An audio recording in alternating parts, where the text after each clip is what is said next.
enterados. Hemos titulado esta iniciativa Arquitectura es Femenino, en honor a un libro publicado en 1991 de Giovanna Merola, botánica, profesora del sector ambiente de la Facultad de Arquitectura de la UCB. Merola hace más de 30 años entrevistó a varias arquitectas y reflexiona sobre los desafíos de la mujer que ejerce en la profesión, tanto en la práctica como en la academia. Sobre la mera base de su género, nos preguntamos, ¿cuánto ha cambiado esta situación en 30 años? Bueno, hemos reflexionado bastante sobre este tema, hemos entrevistado y tenido conversaciones muy enriquecedoras con muchas mujeres que además hemos tenido la oportunidad de conocer dentro del ámbito de esta iniciativa, y queremos seguir como insistiendo un poco sobre estas diferencias de oportunidades y de encargos para ampliar un poco, si se quiere, la gama de oficinas disponibles para ellos. Queremos abrir la puerta y además inspirar a nuevas generaciones de arquitectas y arquitectos también, que sabemos que ahora la mayoría de los estudiantes en las escuelas son mujeres, y cuando se compara de repente con el Premio de Arquitectura Nacional vemos que no está todavía la primera. Entonces, lo que queremos es en unos años, o quién sabe cuándo, poder celebrar este primer premio de Arquitectura Nacional Venezolana para una mujer, y no porque sea mujer, sino porque su trabajo lo valga y porque tuvo las oportunidades para lograrlo y para llegar ahí. Entonces, bueno, también ver más ofertas docentes más complementadas entre hombres y mujeres, jurados en concursos, etc. Mostraremos en estos meses que no se trata de falta de talento, sino de una inercia cuestionada del cómo venimos haciendo, o no cuestionada. En definitiva, queremos sacudir esa inercia. Desde lo femenino, vemos este esfuerzo como una oportunidad de complejizar el discurso de la arquitectura a partir de perspectivas más plurales, más incluyentes y más complejas, que de hecho es el subtítulo de estas conferencias. Es decir, nos vendrá muy bien en la disciplina, el diseño, la ciudad, complejizar y contemplar con más detenimiento lo contextual, lo amplio, lo complejo. En suma, lo que nosotros hacemos con los femeninos. Que ojo, también está presente en nuestros colegas masculinos. Entonces, aprovecho para invitarles este martes, 1 de agosto, el arquitecto Alejandro Hayek compartirá su trabajo en investigaciones en pacientes. El 3 de agosto en la sala dará una charla sobre su obra, y todos muy cordialmente invitados. Para hoy, es un enorme honor, Fabiola López Durán, tenerte aquí físicamente con nosotras. Y el título de su charla es El Jardín Tropical de Le Corbusier, Arquitectura e Inequidad. Fabiola es profesora en el Departamento de Historia del Arte de la Universidad de Rice en Houston.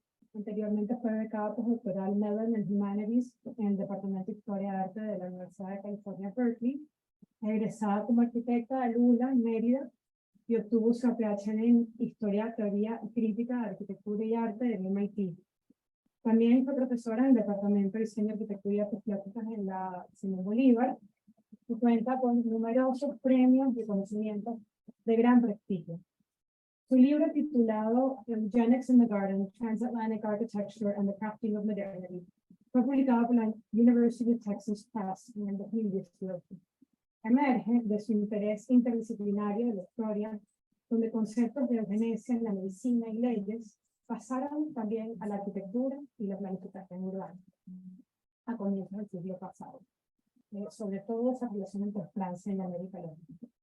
El libro es el primero en vincular el proyecto utópico eugenésico con la planificación urbana. No se me ocurre mejor forma de complejizar el contenido de nuestra disciplina que esta. Muchísimas gracias.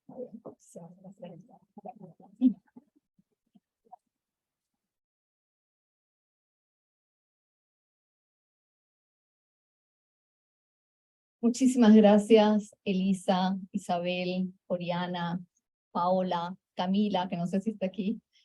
Primero, Camila, ¿está acá? Primero por la iniciativa que ustedes tienen de crear arquitectura femenino, pero también por esta extraordinaria oportunidad de poder compartir mi trabajo con todos ustedes, con los míos, aquí en Caracas, esta ciudad que tanto me gusta, donde comencé mi carrera profesional, en donde entendí que más que hacer arquitectura me interesaba pensar en la arquitectura, en su rol en la sociedad, en su relación con otras disciplinas, en su complicidad con el poder y sobre todo en su naturaleza clínica. Así que hoy quisiera comenzar por dedicar esta charla a una de las personas con quien compartí esos años fundacionales, una de las personas de las que he aprendido más en mi vida, de la que sigo aprendiendo cada día. Uno de los mejores historiadores de arquitectura que conozco, un profesor brillante y generoso, quien representa lo mejor de nuestro país, quien ha formado a muchos y cuya presencia nos inspira y nos hace mejores. Gracias, Henry. Muchas gracias.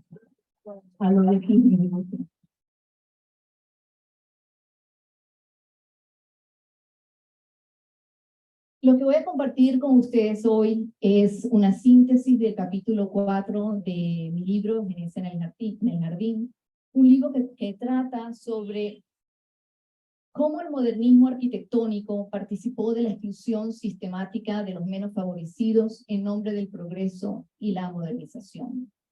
Un libro que va y viene entre Francia y América Latina, demostrando la complicidad de médicos y arquitectos a ambos lados del Atlántico, incluyendo a Le Corbusier, de quien voy a hablar hoy, en una estrategia global de ingeniería social legitimada por la ciencia durante la primera mitad del siglo XX.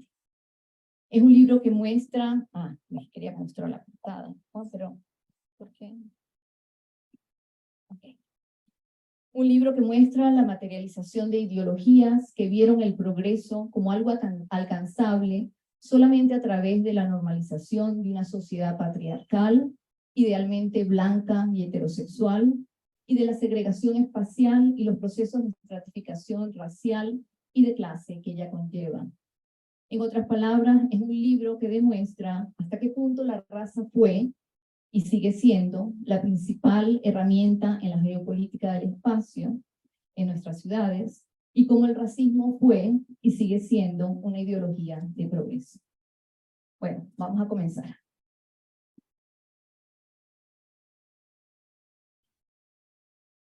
En un artículo de 1942, escrito para presentar su nuevo libro, La Maison des Hommes, La Casa de los Hombres, y publicado en Comoderia, un periódico popular francés convertido en un vehículo de propaganda nazi, Le Corbusier incluyó el dibujo de un árbol.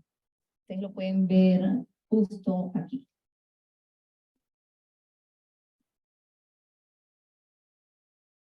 Tres raíces sostienen el tronco del Estado francés. La raíz izquierda representa al hombre y su entorno inmediato. En otras palabras, aquello que los franceses llaman milieu, y que nosotros de manera inexacta aceptamos como medio ambiente. La raíz del centro representa al hombre y su estructura social, la familia. Y finalmente la raíz a la derecha, dividida en dos, representa el cultivo de la tierra, la agricultura, junto con la industria y la artesanía. Este árbol, que directamente evoca el árbol de la vida evolutiva de Darwin, con el cual Darwin en 1837 ilustró gráficamente la interconexión de organismos, Le Corbusier lo usó para ilustrar la interconexión entre milieu, reproducción y capacidad de producción.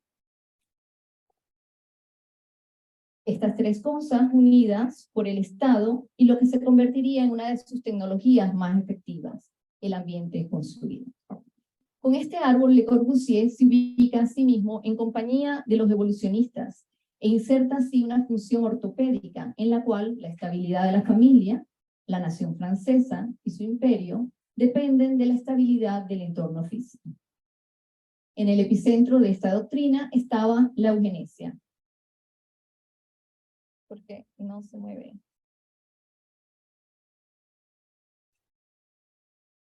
Ok. Estaba la eugenesia lamarckiana, el movimiento social y biológico que buscaba nada más y nada menos que la mejora y el perfeccionamiento de la raza humana, utilizando la herencia y el medio ambiente como sus herramientas principales.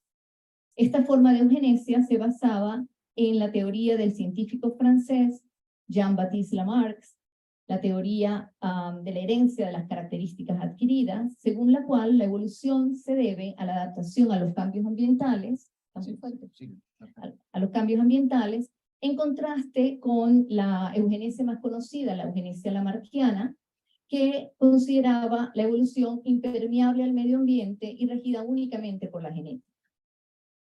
El diagrama de Le Corbusier usado para presentar su propio libro, La Maison des Hommes, claramente posicionó a la arquitectura como la principal tecnología de la eugenesia. Y aquí esta foto de René Bury, el famoso fotógrafo de Magnum, a quien tuve la oportunidad de conocer cuando yo estaba preparando mi disertación. Me preguntó qué estaba haciendo y le conté lo que estaba haciendo y dice, yo tengo la portada de tu libro. Y me dio la foto. Al final no terminó siendo la portada de mi libro, pero es una foto que claramente sintetiza lo que fue la relación entre la eugenesia y la arquitectura, y lo que fue la expresión de Brasilia como prácticamente uno de los ejemplos más extraordinarios de esa complicidad entre arquitectura y eugenesia. Trasladándose de París a Brasil y viceversa, esta historia comienza en Francia como corolario de las preocupaciones de finales del siglo XIX y principios del siglo XX sobre la degeneración humana.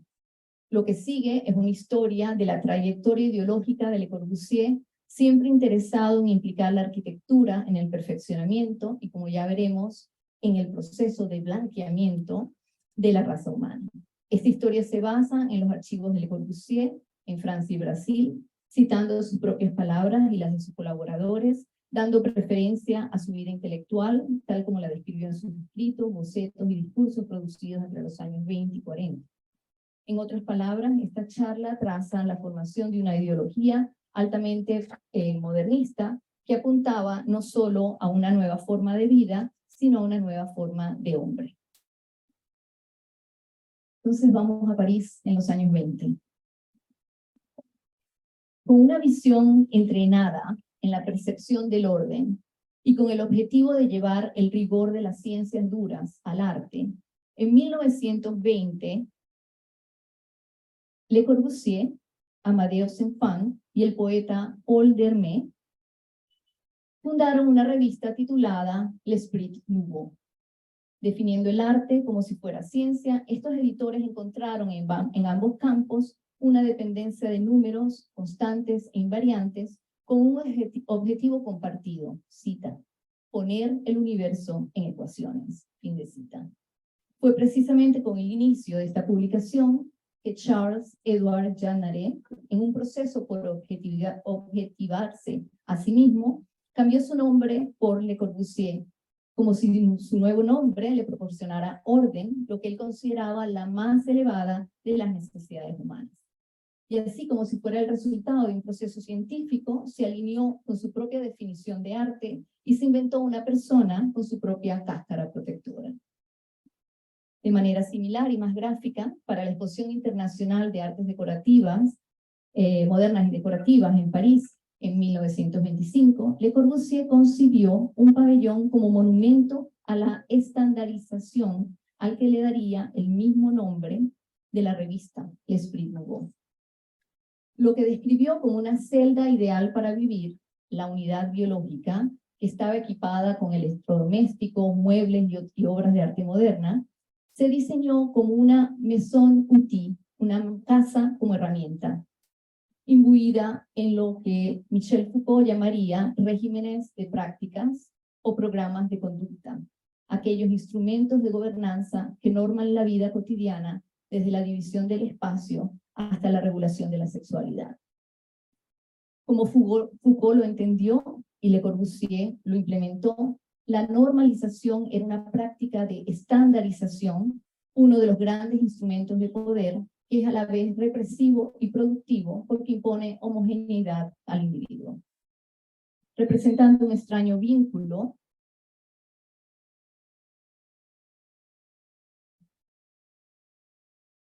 Entre las artes decorativas y la evolución, el pabellón se puede describir, en palabras de Foucault, como un lugar saturado por diferentes formas de instituciones que se superponen: propiedad, sexualidad, parentesco, familia, linaje, técnicas, servidumbre, represión, civilización, privacidad, intimidad, que transforman el hábitat en una pieza de equipamiento, un dispositivo económico insertado en los sistemas de producción.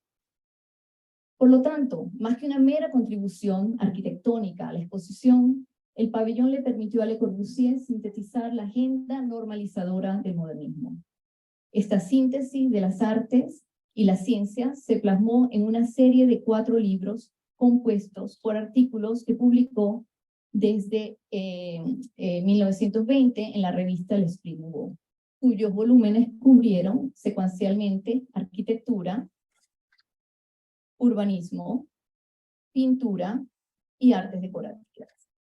Y fue en esta última publicación, en el libro sobre las artes decorativas, que Le Corbusier, inspirado por el interés de Hermann Muticius en los tipos de objetos evolutivos, introdujo los términos necesidades tipo y objetos tipo, para articular un programa que proponía la ciencia como una norma mediante la cual la racionalidad podría ponerse en práctica.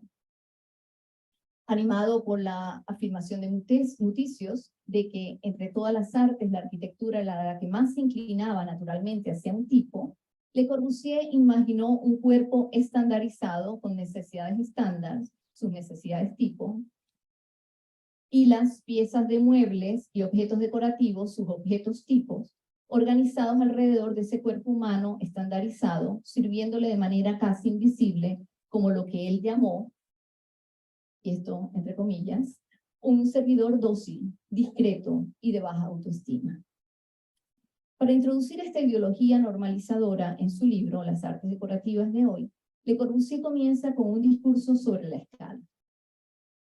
Buscar la escala humana, la función humana, escribe, es definir las necesidades humanas. Además afirma, estas necesidades son tipos, es decir, son lo mismo para todos nosotros. Todos necesitamos medios para complementar nuestras capacidades naturales, ya que la naturaleza es indiferente, inhumana, extrahumana e inclemente. Nacemos desnudos y con armadura insuficiente. Fin de cita. Yo solo quiero un poco llamar la atención de ustedes para el lenguaje del Corbusier. Él no está hablando como hablan ahora algunos de los mejores scholars en arquitectura que están trabajando sobre el tema de ¿cómo se dice? Disability, de incapacidad de cuerpos aptos. No, él está literalmente hablando de qué vamos a hacer con estos cuerpos, ¿no? ¿Qué vamos a hacer con estas personas que no son realmente lo que esperamos? Como parte de este discurso, Le Corbusier introduce algo nuevo en lo que él llama una relación ortopédica entre objetos, muebles y seres humanos, entendiendo por ortopedia la rama de la medicina que atiende a la corrección de lenguajes o trastornos del esqueleto. Esta terminología médica señala claramente un cambio. Al instrumentar sus conceptos de necesidades tipo y objetos tipo, Le Corbusier redefine nuestra relación con las artes, desvinculándola de la estética y moviéndola hacia la normatividad. Y en ese proceso reformula la arquitectura y las artes decorativas no como simples objetos de placer y riqueza, sino como herramientas esenciales para la corrección clínica de los seres humanos. La clave del programa normativo de Le Corbusier se puede encontrar en la naturaleza seductora de las teorías de adaptación ambiental. El trabajo de Lamarck sobre los efectos del medio ambiente en un organismo dado, junto con la teoría de Darwin sobre la supervivencia del más apto, y el trabajo de Herbert Spencer sobre el impacto del clima en las razas, todo ello se filtró en la medicina, las ciencias ambientales, la política, las artes y la arquitectura. Ejemplo de esta colusión es el famoso ensayo de Adolf Loos, Ornamento y Delito, que creo que aquí todos los que pasaron por las escuelas de arquitectura lo leyeron. En ese momento fue tal vez la más clara explicación de la teoría lamarckiana, donde demuestra cómo estas ideas evolutivas crearon la estética simplificada y limpia de la arquitectura y del diseño modernos. Convencidos como Loos de que a medida que la arquitectura progresa, se libera un objeto tras otro de la ornamentación, y además, así como las razas primitivas conquistadas estaban desapareciendo por un proceso biológico de selección, la ornamentación estaba enfrentando la extinción. Era el modo como pensaba en relación con los cuerpos tatuados de algunas de los cuerpos de los comunidades originales en Guinea. Del mismo modo, Le Corbusier afirmaba que la carrera casi histérica en los últimos años hacia la decoración cuasi orgiástica no es más que el espasmo final de una muerte ya previsible. De esta supuesta maleabilidad ambiental de la naturaleza, por la explicación errónea de Le Corbusier sobre las teorías evolutivas en su tiempo, en particular de la teoría del cambio biológico de Darwin, surgió el pabellón L'Esprit Nouveau como un monumento a la estandarización que celebraba la naturaleza al mismo tiempo que buscaba controlarla y objetivarla. Incluso el paisaje salvaje, concebido artificialmente por Le Corbusier alrededor del pabellón, era una fabricación intencionada del desorden natural, entendida como una escena para ser vista a través del marco de la arquitectura. Encapsulado en el centro de la celda ideal de Le Corbusier para la vida humana, un árbol está protegido y restringido por una simple abertura en el techo de la terraza. Las ventanas horizontales del pabellón y la apertura de la terraza en sí misma actúan como pantallas que marcan y fijan la naturaleza, creando una ilusión de desempeño y control. Y no muy lejos del pabellón, un jardín diseñado por Robert Mallet Stevens y los hermanos Jean y Joël Martel epitomiza las dos obsesiones centrales de la modernidad: el intento por controlar la naturaleza y la amenaza de muerte inminente. Como Jean-Nicolas Forestier, miembro del Museo Social en París, que es el think tank francés, en cuyo seno se funda lo que hoy conocemos como urbanismo moderno, y quien era el director de Parques y Jardines de la exposición, describe el jardín, y aquí traigo un quote de Forestier. Forestier, solamente para darles una idea, Forestier era un miembro del Museo Social, que es tal vez la institución más importante en mi libro, y fue el que diseñó el plan maestro para la ciudad de Buenos Aires y el plan maestro para la ciudad de La Habana. Pero en al mismo tiempo, 1925, al mismo tiempo que era el director de Parques y Jardines de la Exposición Internacional, estaba trabajando en estos dos master plans. Describe el jardín de Mallet Stevens y de los Martel Brothers de la siguiente manera. Para este pequeño jardín se requerían 4 árboles altos, y como no pudimos sembrarlos en junio, y además sus formas y tamaños debían ser estrictamente idénticos, con audacia el señor Mallet Stevens recurrió al cemento reforzado. El diseño expresaba francamente las características del material, mientras que su percepción general era la de un árbol.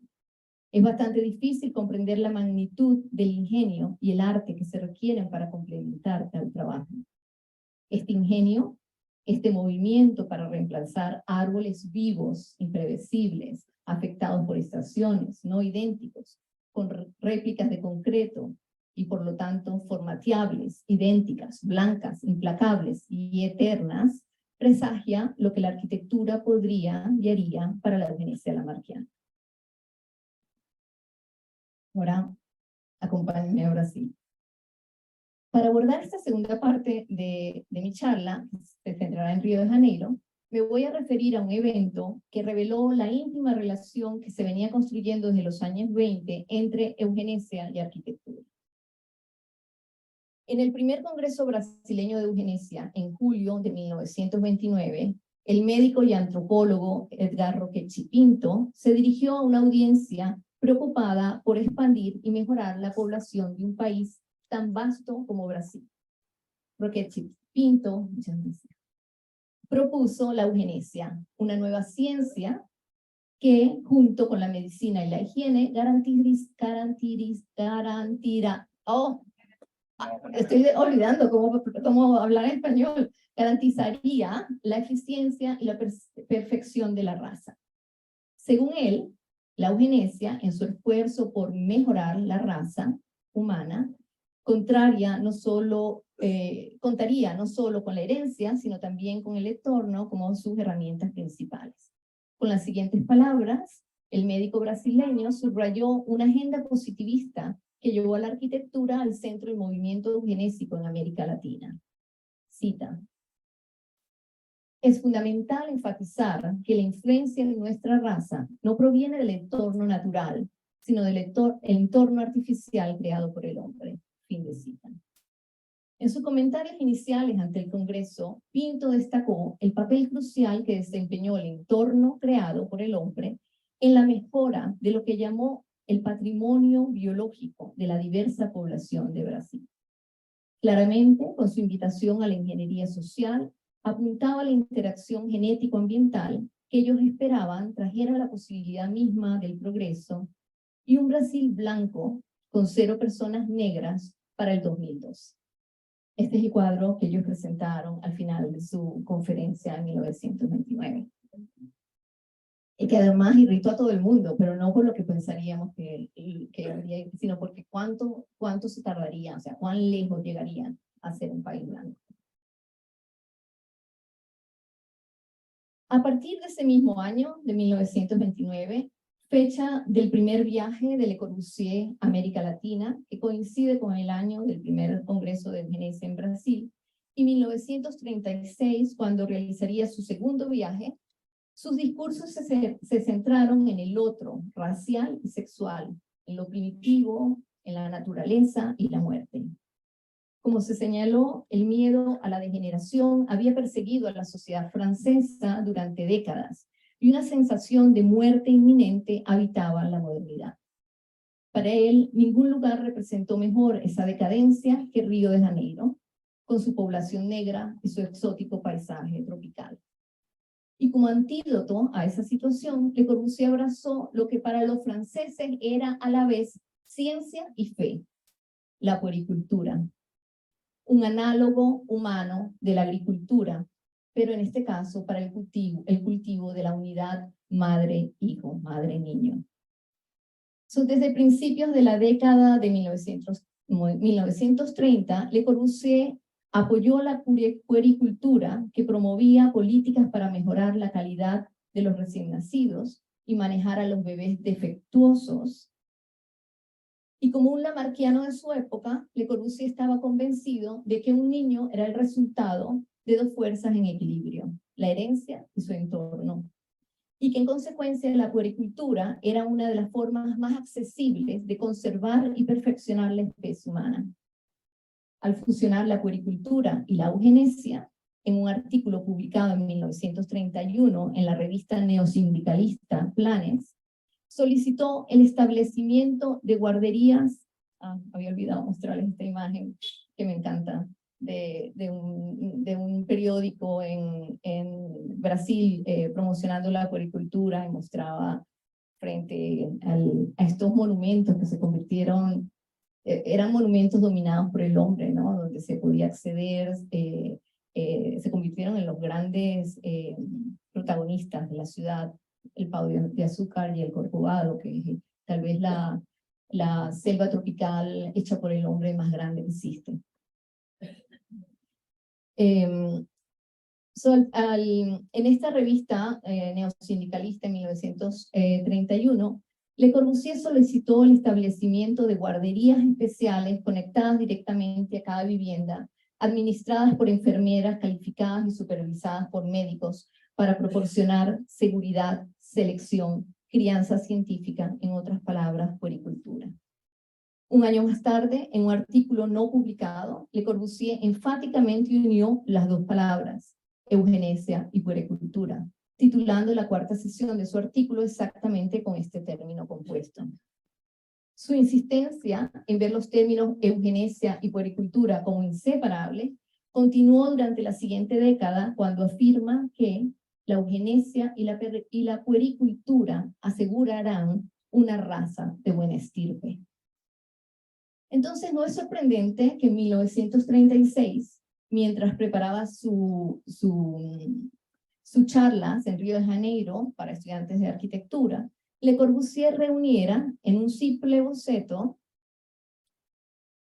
la imagen de un hombre y una serie de palabras que conectan tres temas aparentemente no relacionados: naturaleza, arquitectura y eugenesia.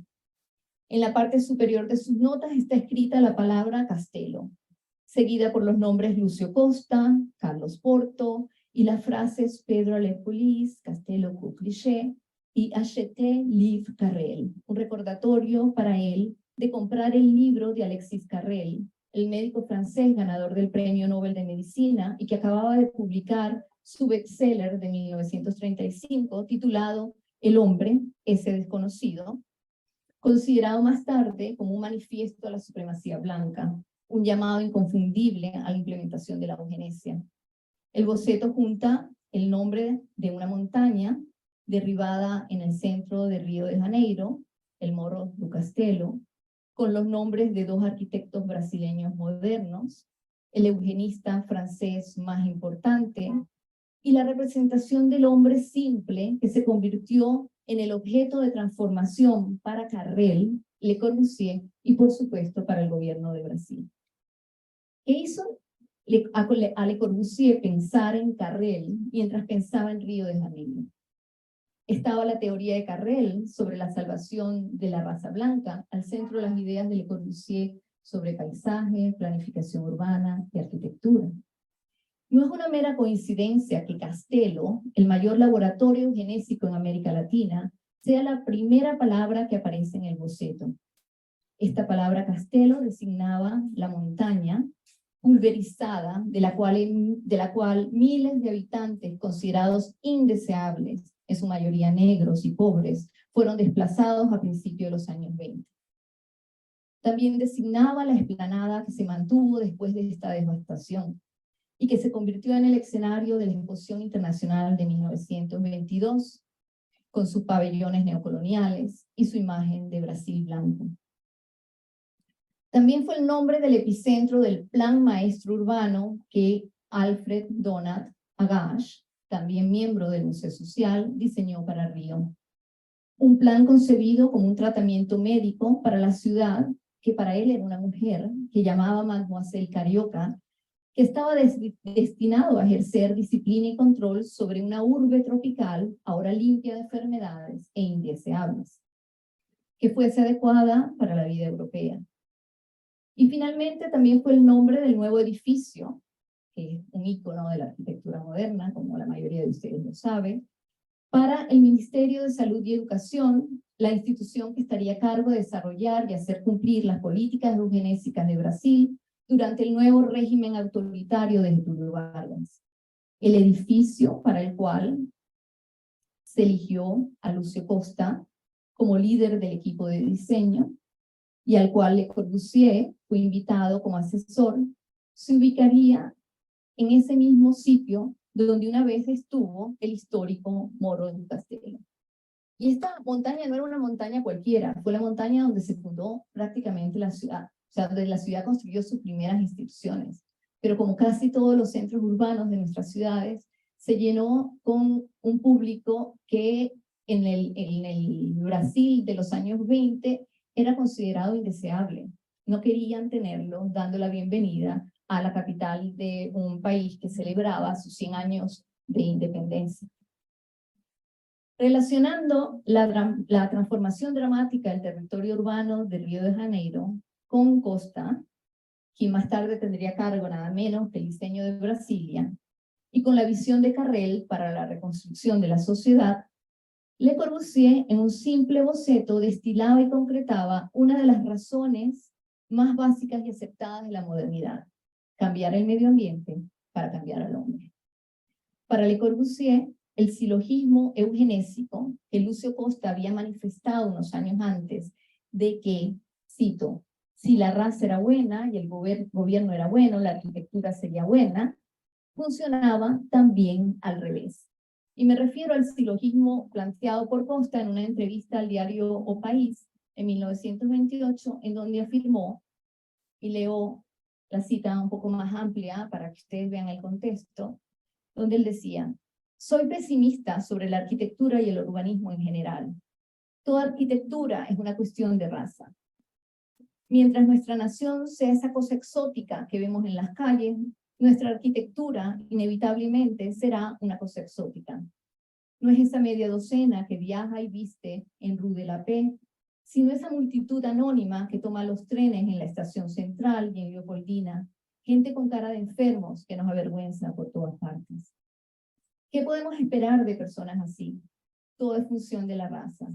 Si la raza es buena y el gobierno es bueno, será buena la arquitectura. Hablen, discutan, gesticulen. Nuestro problema básico es la inmigración selectiva. El resto cambiará por sí solo. Para Le Corbusier, este silogismo funcionaba a la inversa. O sea, también la arquitectura tenía el poder de cambiarlo todo. Esta asociación entre Carrel y el entorno construido se convertiría en el punto de activación de gran parte del pensamiento de Le Corbusier en los próximos años. Pero fue en Río, durante ese verano de 1936, cuando se alineó claramente con las ideas de Carrel. Evocando el libro de Eugenesia de Carrel, Le Corbusier le comentó a su audiencia, cito, Plum, el editor que publicó mi libro en los Estados Unidos, refiriéndose a When the Cathedrals Were White, celebrando el éxito del último libro del doctor Carrel, Man, el hombre ese desconocido, me pidió, escribe un libro que sea un eco de ese. Lo haré con placer, dijo Le Corbusier. El hombre y su caparazón, en otras palabras, el hábitat. Esta parece ser la primera vez que Le Corbusier hizo referencia pública a Carrel y a su trabajo. Ese boceto donde vinculó a Carrel y Río de Janeiro con el esbozo de un hombre fue la chispa de nuevas teorías que se convertirían en una doctrina viable sobre la rechura del hombre a través de la naturaleza, a partir de la cual el entorno construido haría su trabajo. Está claro que Le Corbusier estaba empezando a formular lo que luego se convertiría en su libro editado por Plum, La Maison des Hommes, que fue publicado durante el régimen de Vichy, haciéndose eco del proyecto de Carrel para la reconstrucción de la sociedad. Es en este libro que Le Corbusier proporciona una explicación clara de cómo este proceso de rehacer la vida se ve completamente alterado por la forma en que se alojan los seres humanos, ya sea en la casa individual doméstica, la ciudad en general, el campo o la gran metrópoli.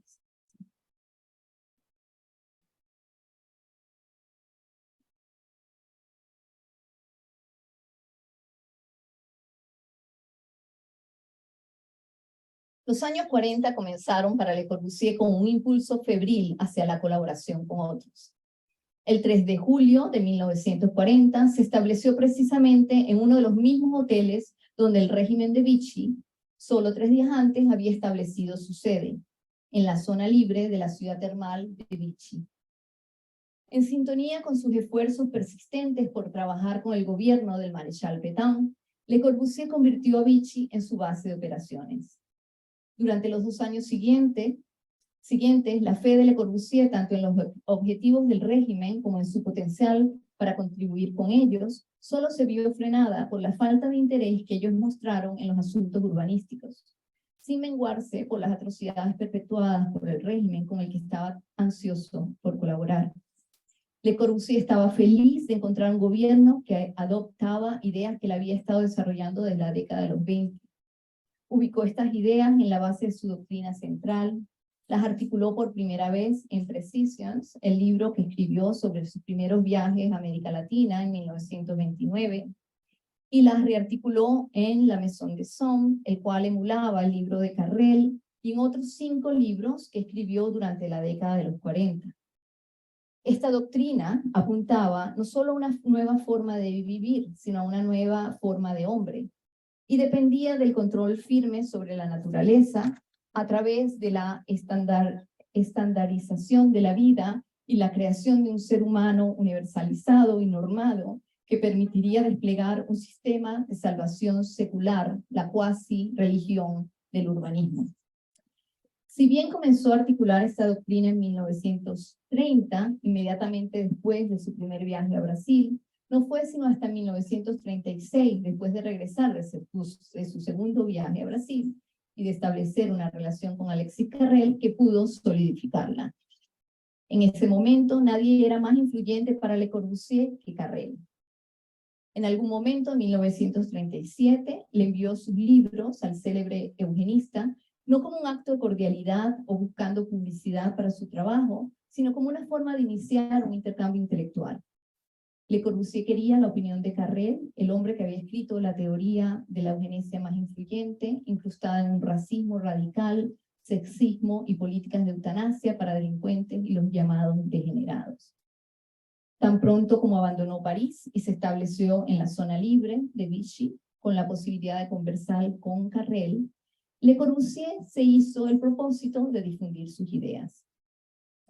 En una transmisión de radio en 1941, identifica claramente el entorno construido como la causa y la cura para la degeneración, anunciando, cita, el problema de la casa es la clave tanto para la regeneración de la familia como para la regeneración del espíritu. La clave para la regeneración de la nación, la degeneración de la casa y la degeneración de la familia son una sola. Fin de cita. Como resultado de esta postura, en 1942, el propio Pétain anunció que Le Corbusier, junto con Alexis Carrel, serían miembros del Comité para el Estudio sobre la Vivienda y el Urbanismo de París. Luego, en 1943, Le Corbusier aceptó la invitación de Carrel para ser asesor técnico de su Fundación para la Investigación Humana y técnico de valor de la Fundación Francesa para el Estudio de Problemas Humanos, conocida como la Fundación Carrel. Después de todos sus esfuerzos, cuando los aliados llegaron a Normandía y quedó claro que Vichy estaría del lado perdedor, Le Corbusier renunció a los proyectos de Carrel, pero su entusiasmo por él y por su ideología nunca menguaron. Durante el resto de los años 40, Le Corbusier trabajó en la universalización del último y flagrante vestigio de su doctrina y sus asociaciones, el modulor. La escala diseñada para centrar todos los aspectos de la arquitectura en torno a un modelo humano en particular. Basado en un hombre de 6 pies de altura, con un brazo levantado, el modulor de Le Corbusier era un antídoto contra el desorden, un esquema organizativo que instauró la regularidad y en última instancia la normatividad en cada uno de sus edificios.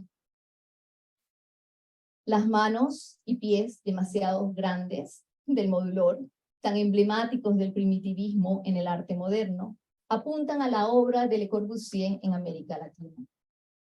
El modulor impreso sobre concreto por el mundo, según los dictados de Le Corbusier, es el mapa de su propia historia y su participación en las teorías evolutivas, la búsqueda del orden, la normatividad y la pureza, y un símbolo global perdurable de la complicidad de la arquitectura con la eugenesia. Muchas gracias.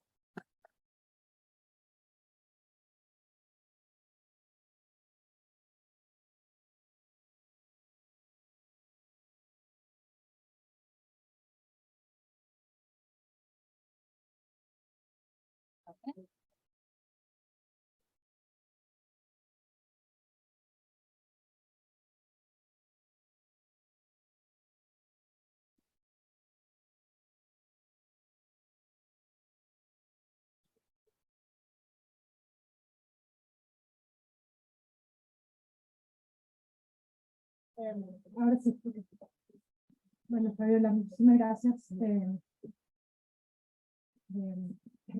El libro es contundente. Yo tuve la oportunidad de escuchar a Fabiola en una charla que dio en pandemia en Princeton, que se llama Media Modernity, y compré el libro al día siguiente y me lo consumí en días, porque cuando uno es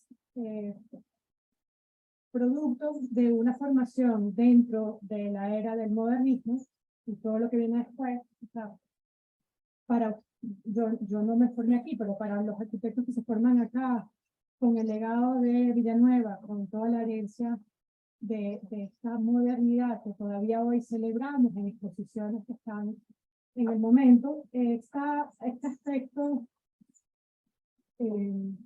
celebratorio de su forma y de su, vamos a decir, su capacidad de ser pasiva con el medio ambiente, de no requerir aire acondicionado, por ejemplo, y lo devastante que ha sido otras aproximaciones a la arquitectura, pues todo eso está fantástico celebrarlo. Pero lo que yo siento que también, y por eso quizás me lo devoré, es que nos queda estos legados del positivismo, de querer transformar el ambiente correctivamente. Y yo siento que eso permanece todavía en el discurso, permanece dentro de las formas de enseñanza y permanece dentro de las formas en que los arquitectos hablan sobre la ciudad o sobre proyectos de planificación urbana. Entonces, no es una cosa nada más que de los años 20, los años 40, que sucedió en Río. Yo creo que si nos miramos con seriedad vamos a ver qué nos pasa ahora también, con unas nociones de enorme prejuicio con respecto a nuestro ambiente construido. Obviamente el Morro del Castelo era una favela, en el caso de Río de Janeiro, y hoy día ya no se implosionan ni se eliminan, pero vamos a decir que nuestra posibilidad de coexistencia y de complejizar la forma en que entendemos la ciudad no está del todo ahí. Eso es un comentario y una pregunta para ti si la quieres abordar. Y la otra, un poco más así sencillita, que siempre me he tenido como la pregunta es, ¿cómo te topaste con esta bomba? O sea, ¿cómo fue que vistes todo este contenido? Y claro, no sé si saben, Le Corbusier fue compulsivo y él no votó absolutamente nada, y entonces los archivos son infinitos y da para inclusive conseguir esa nota clave en destapar todo esto y acheté el libro de Carrel, o sea, eso es increíble. Pero bueno. No sé si comienzo por la segunda pregunta. Bueno, hay varias respuestas, no sé si doy la respuesta corta o la respuesta larga, pero larga, ok, la larga.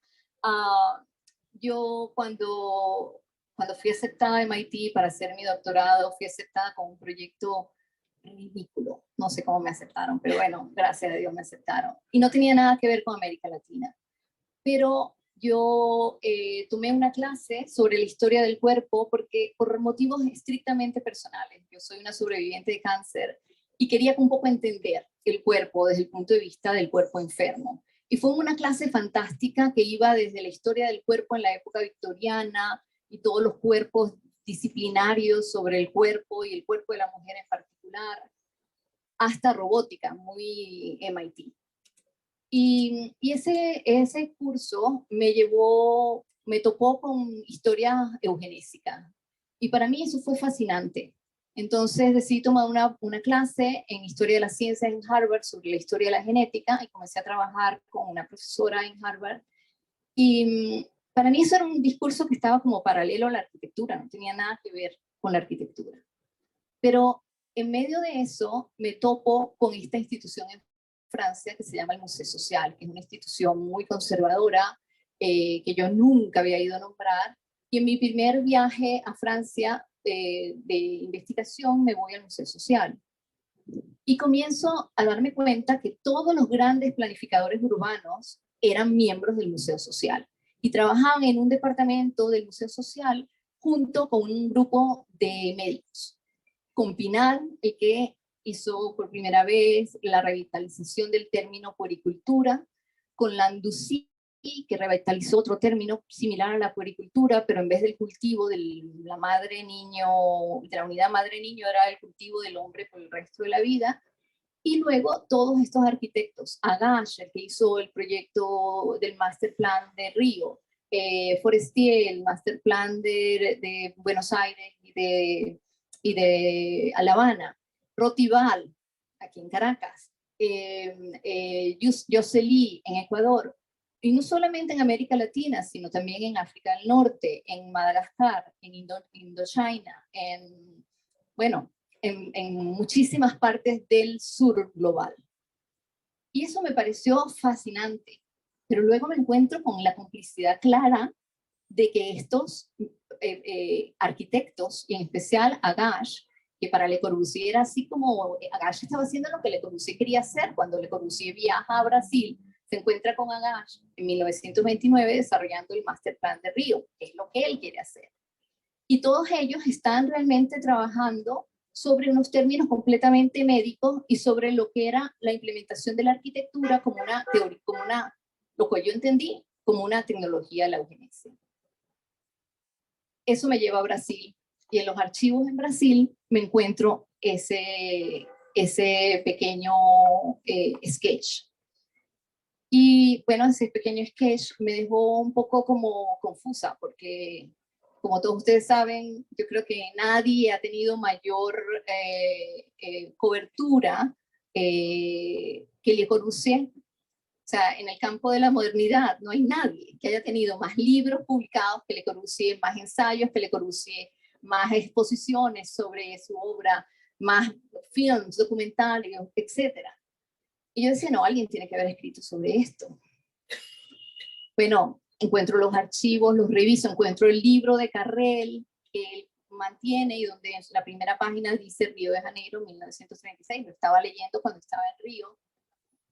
Y me doy cuenta de una cosa que fue, no me di cuenta de una vez, pero me di cuenta al pasar de los años, cuando cada vez que presentaba mi trabajo desde el momento más inicial, ¿no? Cuando las ideas no estaban completamente bien formuladas, cómo yo irritaba a la audiencia, o sea, cómo había tanta gente furiosa conmigo. Y yo decía, pero ¿a qué se debe tanta rabia? Y me di cuenta de una cosa que para mí es fundamental, que es que todos los que publicaron sobre Le Corbusier antes de mí leyeron los mismos libros que yo leí, estuvieron en los mismos archivos que yo estuve, pero deliberadamente decidieron ignorarlo. Y ese es el gran problema, que seguimos ignorando lo que ha hecho la arquitectura para mantener el racismo como una forma de progreso. Y bueno, yo no descubrí un tesoro extraordinario, estaba allí en los archivos. Yo sencillamente pude establecer vínculos asistiendo a archivos de distinta índole, archivos médicos, archivos más generales y los archivos arquitectónicos. Ahora se me olvidó la primera pregunta. Menos relevante con la hora del ejercicio. Bueno, sí, en cierto modo comencé a responder esa pregunta con lo que estaba diciendo, pero yo siento que, oye, que no podemos seguir con ese blind spot, con esa manera de hacernos los locos, porque, sí, o la negación, ¿no? Porque también está la negación que viene un poco de lo que hemos aprendido en nuestras escuelas de arquitectura, que es un proceso, primero de creer que los arquitectos somos una especie de genios, y luego de celebrar los artefactos y a nosotros mismos. Entonces hay una cosa celebratoria y acrítica en la mayoría de las escuelas de arquitectura que siguen manteniendo, porque es difícil fastidiar a la audiencia. Es incómodo. Entonces, bueno, hay que de verdad... yo creo que si yo no estoy incómoda, estoy sintiendo que no estoy haciendo mi trabajo. Yo siento de verdad que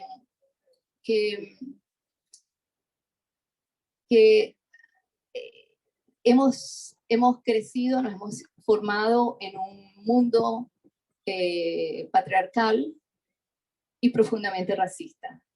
Y trabajar en contra de eso requiere un esfuerzo consciente y constante. Ser antirracista requiere de un trabajo diario. Y es el único modo de hacerlo. Ahora, si no queremos, si eso nos fastidia, qué fastidio, fastidiar a los demás con eso, bueno, seguimos igual.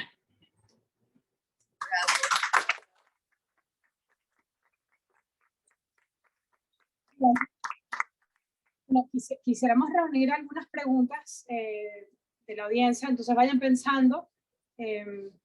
¿Tú quieres hacer una pregunta primero? ¿Cómo tomó la academia este libro? ¿Qué respuestas has tenido? O sea, ¿cómo tomó la academia este libro a nivel general?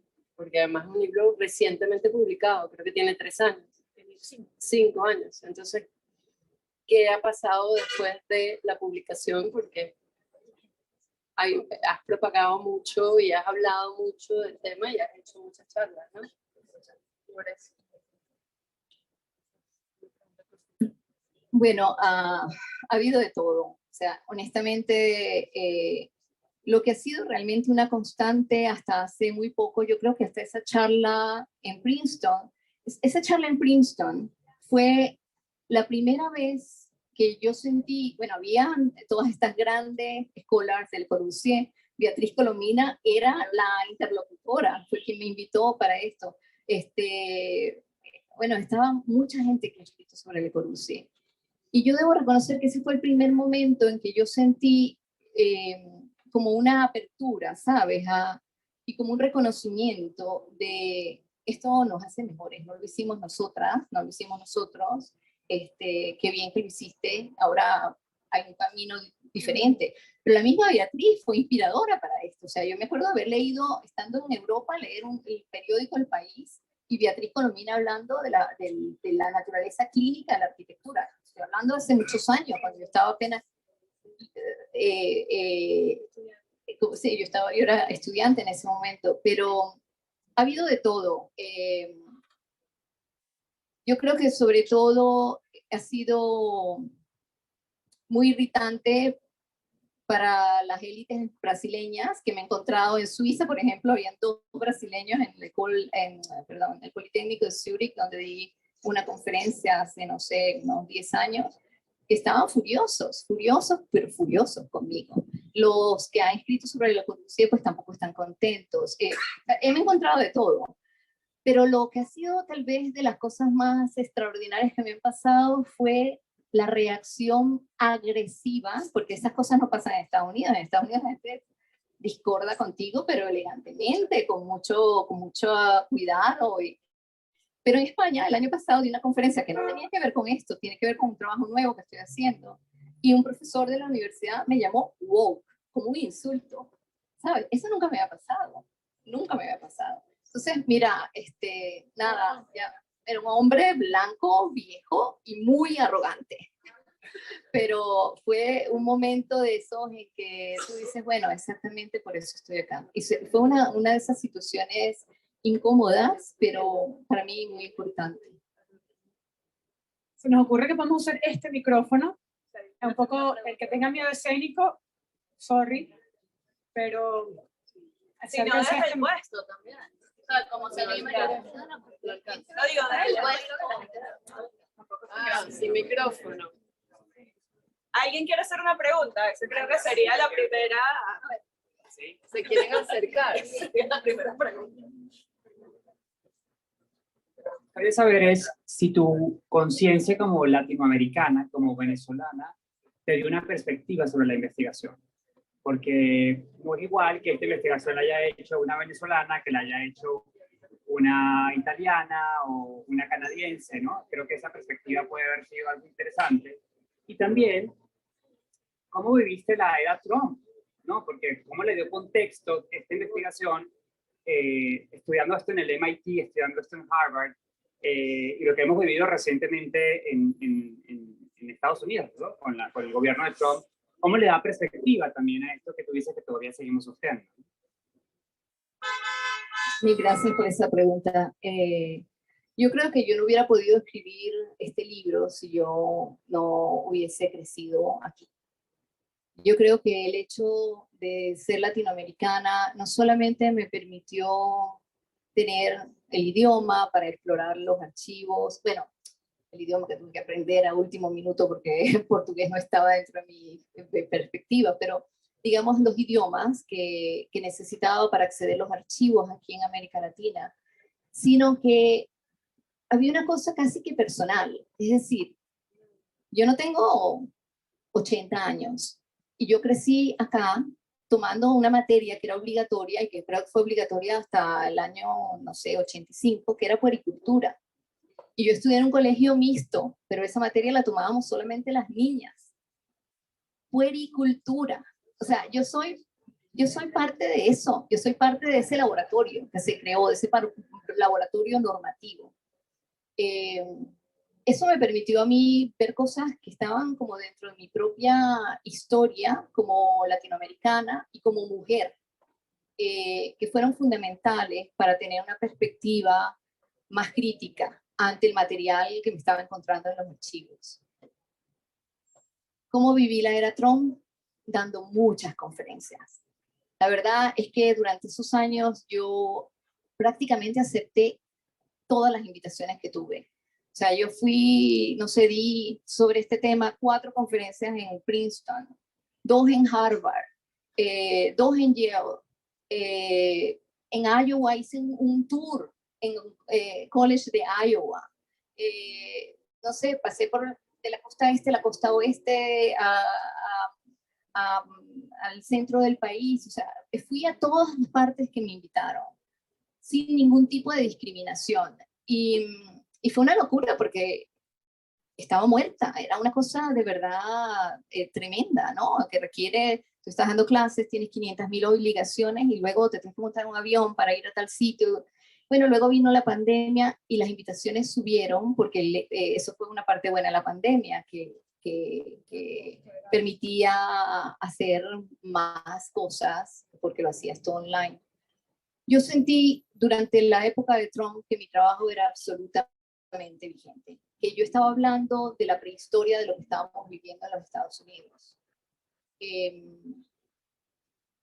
Que las decisiones que se siguen tomando en nuestras ciudades, yo vivo en una ciudad, vivo en Houston, Texas, que es la ciudad más diversa de los Estados Unidos, más diversa que Nueva York, es la número 1 en términos de diversidad. Es una ciudad fascinante, con una comunidad afroamericana muy vibrante, de la que he aprendido muchísimo, con una comunidad latina extraordinariamente vibrante, con una comunidad vietnamita que parece la más grande fuera de Vietnam, y con un montón de comunidades más pequeñas, de grupos minoritarios que hacen esa ciudad la delicia que es esa ciudad. Pero es una ciudad que está profundamente segregada. Y trabajo en una universidad que fue creada por un supremacista blanco para hacer una universidad solamente para que estudiara gente blanca. Y estudiaron gente blanca hasta 1965. En 1965, la universidad pasa a aceptar gente de color, pero pasa a ser paga. O sea, podemos aceptar gente de color, pero casualidad, ahora ustedes tienen que pagar. Ajá, exactamente. Y comencé a darme cuenta que yo tenía que comenzar a trabajar por la misma institución en la que enseño. A mí me interesa muchísimo mi investigación, amo dar clases, es una de las cosas que más me hace feliz, pero también me interesa hacer todo lo posible que pueda hacer por cambiar aquello que me parece que debe cambiar dentro de la institución para la que trabajo. Y en eso he estado, o sea, yo he formado parte de un task force se llama Task Force on Slavery, Segregation and Racial Injustice, que fue creado por el presidente de la universidad en el 2019.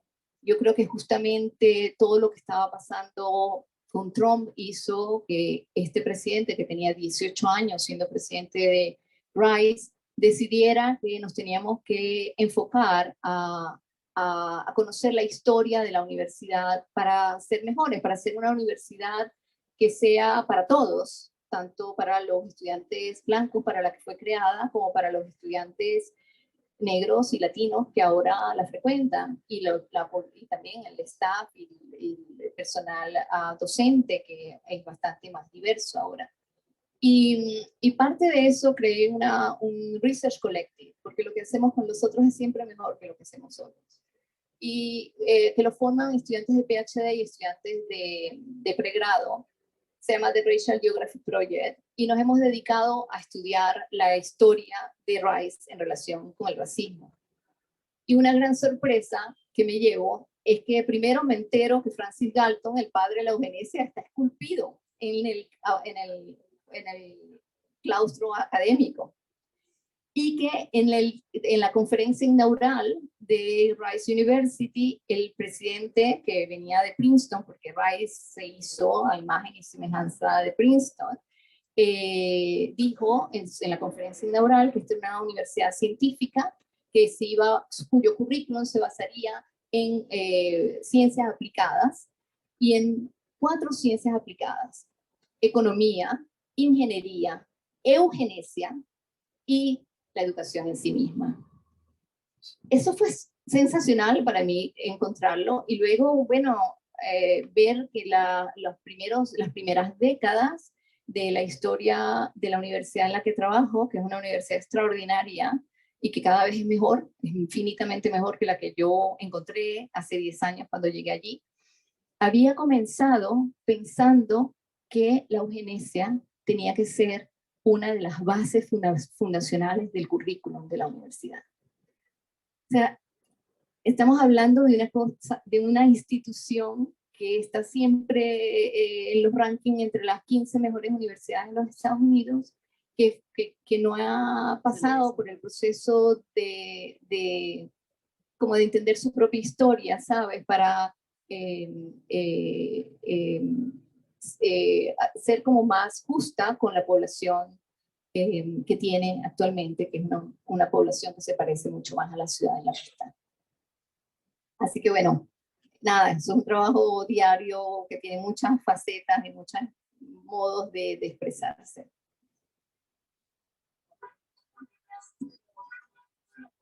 Se paran y hablen duro.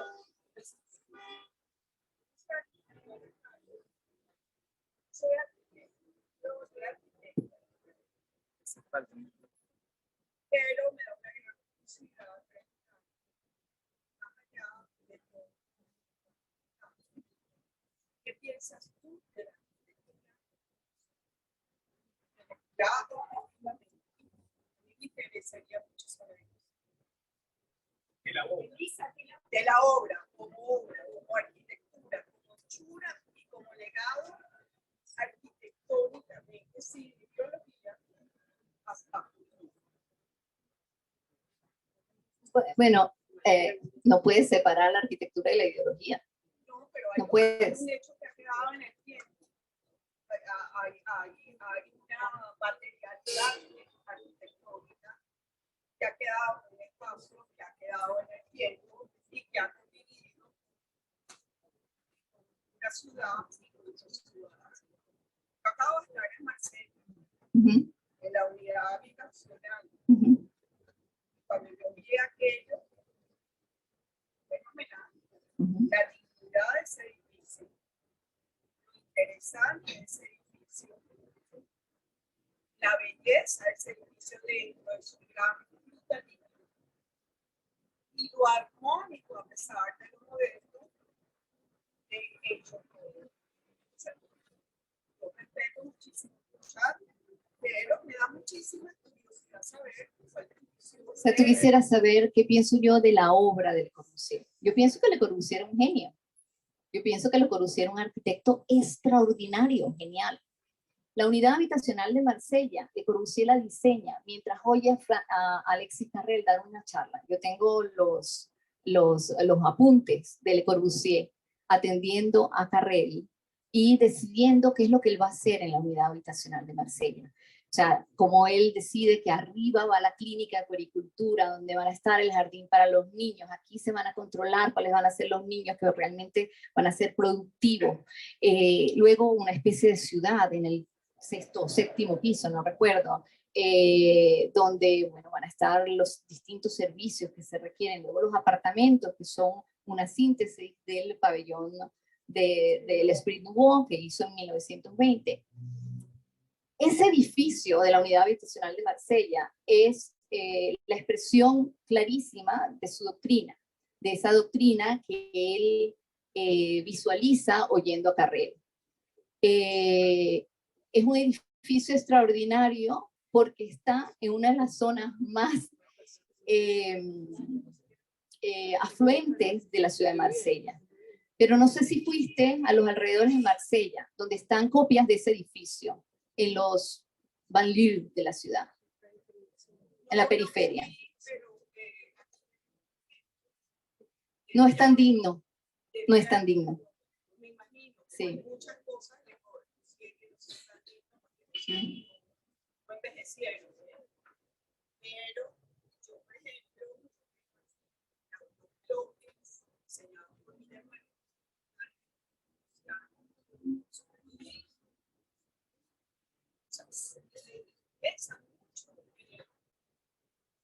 Sí, no, la verdad es que sin duda yo no voy a discutir que Le Corbusier era un mal arquitecto, al contrario, justamente mi fascinación por la arquitectura me ha llevado a estudiarlo, bueno, conscientemente y críticamente. ¿Que alguien más? Ahí viene, pero no.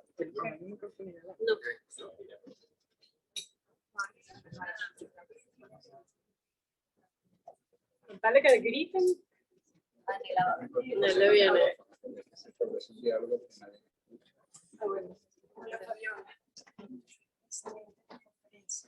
Bueno, mira, yo hace muchos años, yo creo que varios de los que están aquí oímos a la Colomina en la facultad hablar de Le Corbusier, que nos dejó a todos paralizados. De hecho, yo después fui, compré el libro y tuve la oportunidad de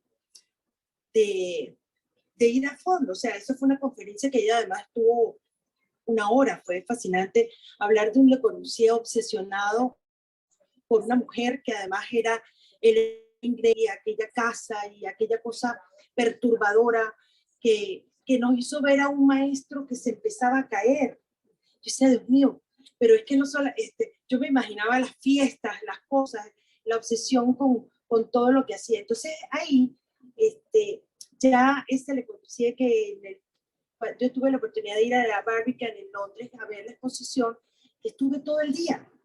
Yo era fascinada. Ahorita que hablas de la unidad habitacional de Marsella, es una de las cosas más hermosas que yo he visto, que es la síntesis de todo eso que uno ha pensado que puede ser extraordinario en una arquitectura social, una arquitectura donde se piensa en el niño, en la educación, en todo, ¿no? Entonces, pero yo esto no lo esperaba. De repente es muy descarnado, pues, porque de una u otra forma, pues, uno es un ser humano y puede perdonar todo. Y bueno, no, yo no quiero decir que uno puede decir perdón o no perdonar a nadie, pero de repente mostrar esa otra cara que en el fondo, pues tiene que ver con ideologías, que tiene que ver con los pensamientos políticos.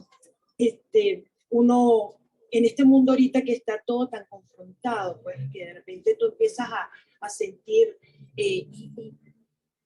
cómo era Breuer o cómo ayer estaba viendo una película sobre la República de Weimar, ¿no? Entonces, las complejidades que trajeron la formación de la República de Weimar, cómo aparece la Bauhaus y todas las consecuencias terribles, porque fueron maravillosas, pero al final fueron muy, muy fuertes. Cómo esos hombres se fueron, qué pensamiento tenían, o qué tan compromisos políticos tenían.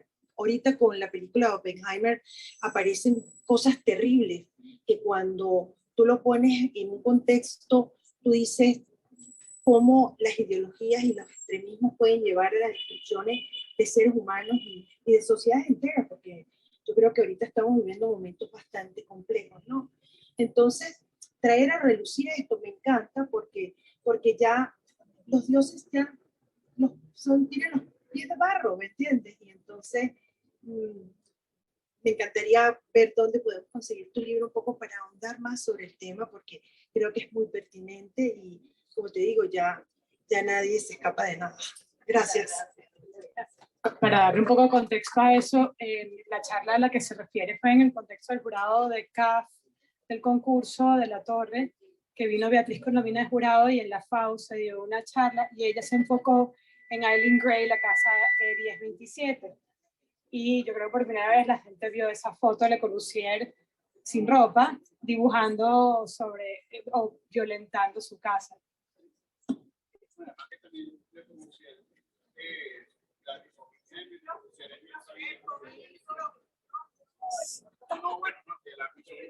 misoginia de Corbusier es conocida porque también recordemos que él iba a los burdeles y pintaba a las mujeres, las ponía a hacer el abuso, o sea, apoyar entre ellas, y él nada más era un observador, no era una persona totalmente participativa, y lo que hacía era dibujarlas, ¿no? O sea, y lo que pasó con Charlotte Perriand también en su estudio, porque Charlotte Perriand a la final termina de trabajar con Le Corbusier porque se apropia de los escritos que ya había hecho sobre cómo vivir en 45 metros cuadrados, y lo firma y lo publica como si hubiera sido su obra. Entonces, o sea, ideológicamente Le Corbusier puede ser un gran arquitecto, pero también hay una cosa pura de él que bueno, que mira, un resultado.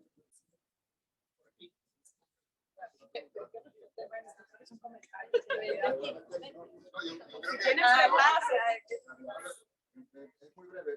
Yo necesito un calmante. Yo necesito que tú me des algún récipe para poder superar la angustia que tengo, porque no voy a poder llegar a la casa a ver los libros en la biblioteca de Corbusier. Sí, no sé qué hacer.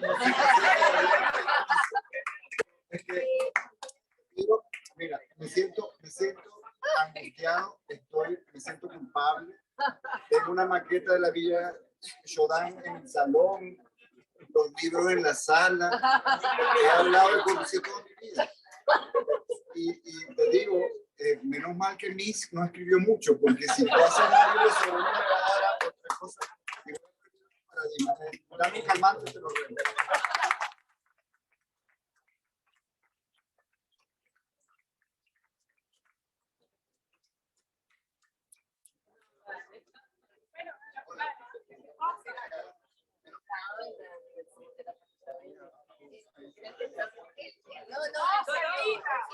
Primero que nada, gracias por esta luz que arroja sobre un personaje tan importante en nuestra disciplina. Yo creo que el conocimiento nunca se daña, y que cualquier página que se abra nueva sobre cualquier vaca sagrada es importante que la conozcamos para juzgarlo con la distancia y el criterio apropiado. Además, creo que las últimas respuestas que hice legitiman más aún lo que había dicho antes.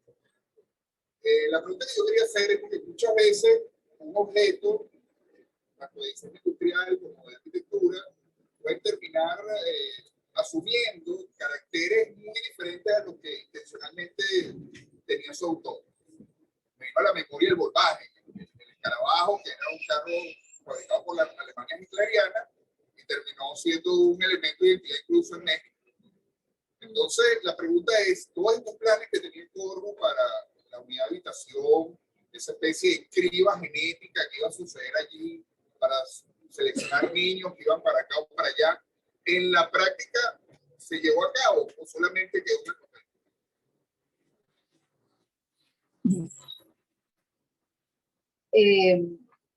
Gracias por tu pregunta. Lo del calmante, de verdad, la verdad es que uno vive con todas esas cosas, la vida es así, imperfecta y compleja. Yo también estoy rodeada de libros de Le Corbusier, tengo un chelón de Charlotte, mejor dicho, que es mi silla preferida, así que podemos seguir conviviendo con estas cosas. Pero la pregunta sobre si la arquitectura de Le Corbusier ha sido, ¿cómo se dice en español? Apropiada, absorbida o apropiada para, digamos, fines más nobles, sí, es verdad. Pero también se ha transformado como en una especie de símbolo de la desigualdad. Yo acabo de llegar de Francia ayer y estuve este último mes dando clases en París, donde seguramente ustedes lo vieron por televisión, hubo una serie de manifestaciones sumamente violentas después de la muerte de un joven en el banlieue, en la periferia de la ciudad. Y cuando tú ves las imágenes de la periferia, las imágenes de la periferia son los grandes bloques de Le Corbusier. no dejan para mí de estar asociados. La mayor parte de los lugares donde se produce los mayores reclamos a la sociedad en Francia son lugares que se hicieron a imagen y semejanza del trabajo de Le Corbusier. Sí, yo sí creo que hay cosas que fueron planteadas para mejores fines. O sea, si hablamos, por ejemplo, de las École du Plein Air, que fue como una especie de institución francesa que se instauró lamentablemente en América Latina, sobre todo en países como Argentina, Brasil, México, para identificar niños cuya capacidad productiva era cuestionable y poder sacarlos del sistema productivo y llevarlos a lo que llamaron las colonias. Eso pasó durante décadas en nuestros países aquí. No sé si en Venezuela, porque no he investigado el caso venezolano con respecto a eso, pero sí, al mismo tiempo se crearon parques sensacionales que no tenían esa función clínica de diagnóstico y de segregación. Tenemos un poco de todo, y yo creo que es así como tenemos que ver el legado de Le Corbusier, complejo como es. Y después Ricardo, una pregunta al Zoom y después Ricardo, ahí Henry después. A través de la transmisión de Zoom, Robert dice, qué buena investigación. Sabiendo que la arquitectura siempre ha sido herramienta del poder y teniendo como contexto global un auge preocupante de la extrema derecha, al menos en Europa, y en contraposición a esto, la escena arquitectónica que da foco a trabajos aparentemente más ligados a la justicia social, quizás como un intento de equilibrar y blanquear el oficio. ¿Cómo se inserta esta información en el ámbito educacional para establecer cierta ética y equilibrio a la hora de abordar nuestra profesión? También larga. Bueno, vamos a reflexionar.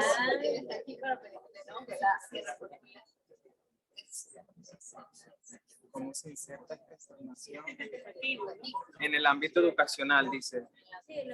¿Cómo se inserta? Sí. Bueno, o sea, la pregunta está vinculada de cómo insertar investigaciones como estas dentro de la educación. Educacional. ¿Cómo insertar esta investigación dentro del ámbito educacional para establecer ética y equilibrio? Ok, gracias. Bueno, yo creo que la pedagogía dentro de las escuelas de arquitectura definitivamente está clamando por un cambio, por una manera de hacer las cosas que yo creo, esta es mi percepción personal y mi convencimiento del mejor modo de hacer las cosas. Yo en este momento creo de verdad en el trabajo colectivo. Yo creo que una de las cosas que tenemos que aprender es a trabajar con el otro. Eso significa que necesitamos negociar, ¿sabes? Cuando tú trabajas con los otros, necesitas negociar. Yo soy una profunda, ¿cómo se dice? Creyente de coenseñar. En la medida de lo posible doy clases con otra persona, de coaprender, que es lo que yo siento que hago con mis estudiantes permanentemente, y de coescribir, que es la cosa más difícil que existe, porque requiere una humildad para poder defender tus ideas, reflexionar sobre lo que el otro piensa y llegar a una conclusión que satisfaga la posición de las dos partes, o de las tres partes, o de las cuatro partes.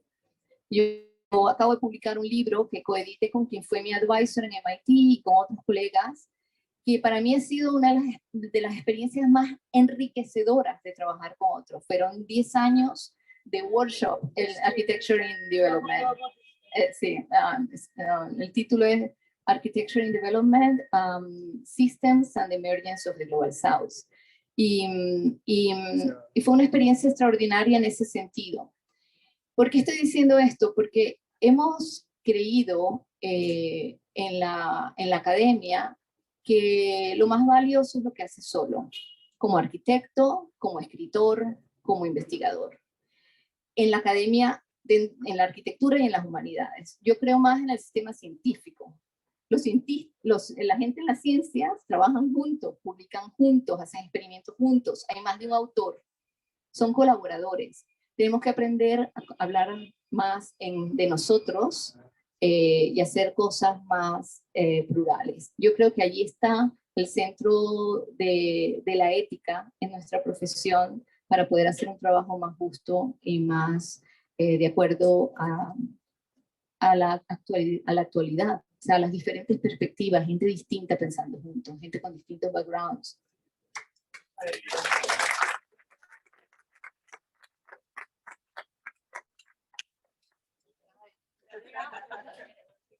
Hola, oye, gracias por la charla, súper agradecido. Y yo no sé si es una pregunta como tal, es un comentario de algo que me pasó o que leí en algún momento, y no sé si tuviste la oportunidad, puede ser que sí, de revisar esta información. Fíjate, yo leí un libro de un autor, Joseph Conco, se llama Una historia desapasionada de la arquitectura moderna, que no es el título original, creo que solo se llama La arquitectura moderna, donde él señala que a pesar de cómo se ha escrito la historia, la mayoría de los arquitectos modernos, exceptuando a Wright, que estaba en un contexto norteamericano, aunque viajó a Europa y trabajó incluso en Japón, todos eran afectos a lo que llaman la tercera vía, es decir, simpatizaban con el fascismo.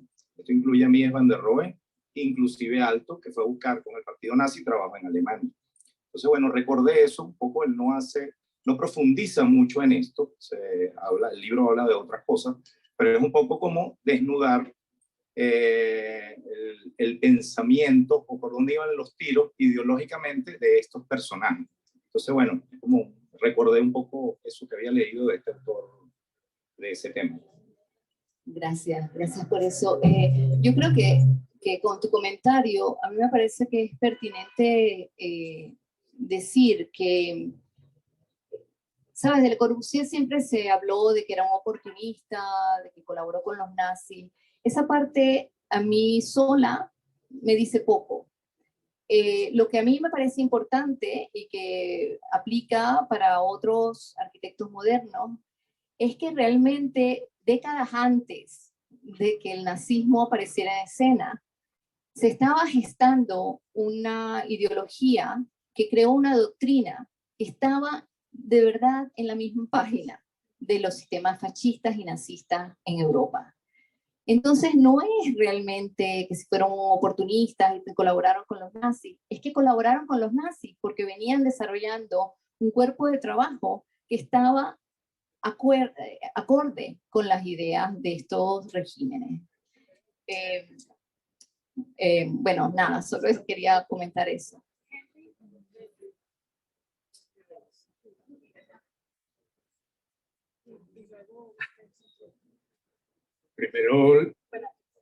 Primero le quería pedir a Javier que no leyera los textos que he escrito sobre la relación de Mies con su cliente de la Casa Pasco. Por favor, no los leas, Javier, porque ahí sí vas a necesitar de todo, ¿ok? Y también el comentario previo sobre su relación con estos regímenes, ¿no?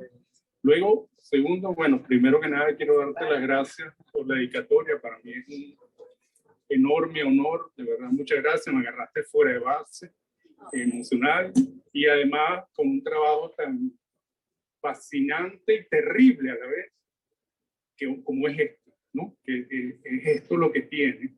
Es un trabajo capital.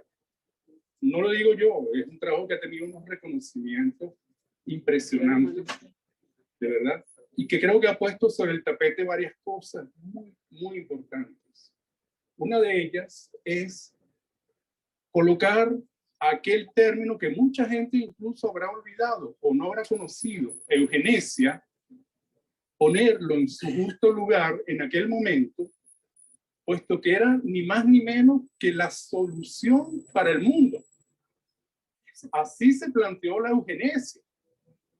¿Okay? Entonces, el trabajo de Fabiola coloca eso en primer lugar. Es decir, era una panacea. Era un toque mágico con el cual se iba a mejorar supuestamente todo. Claro, esto después también en tu aproximación a Le Corbusier y más allá de lo que acabas de decir ahora, que me parece también fascinante, colocar esa relación de Le Corbusier con Vichy es que hay que traerlo a colación. Es decir, es un personaje que termina colaborando con aquellos que colaboran con los nazis. Y si bien la eugenesia alemana no era tan conocida como la francesa, la que verdaderamente se llevó hasta el punto final fue la eugenesia alemana, que era lo que hicieron los nazis en los campos de concentración. Ni más ni menos, para ver las consecuencias de esto. Luego, la arquitectura, y como aprendimos arquitectura nosotros, constantemente filtra y blanquea todo esto. Es decir, ¿quién niega lo fascinante que es en términos estéticos y arquitectónicos una obra como la Casa del Fascio de Terrani? ¿Quién niega también lo maravillosa que es el edificio Narkovsky, que es la prueba ideológica de la Unión Soviética? ¿Okay? Pero la arquitectura nos ha sido transmitida desde ahí y muchas veces ha ocultado todo. Y a lo que voy entonces es lo siguiente, y este puede ser otro tema que genere escozor también, pero cuando tú planteas y pones sobre el tapete que la eugenesia era la panacea, haces también una advertencia para futuras panaceas y para futuros términos que se usen en arquitectura como comodines. Y yo no quiero ir muy lejos, pero nosotros hoy en día nos relacionamos con uno de ellos. Hoy en día la arquitectura tiene en cierta manera una relación de panacea con la ecología, la sustentabilidad, etc. Entonces yo no quiero poner más leña al fuego, pero sí me gustaría oír, porque sé que es un tema que está interesado, por esas advertencias hacia las panaceas sobre esta relación entre ambas panaceas. Es que si no hubiera pasado lo que pasó con los nazis, no sabemos además la eugenesia en qué otros términos hubiera podido devenir. Y gracias por tu trabajo fabuloso.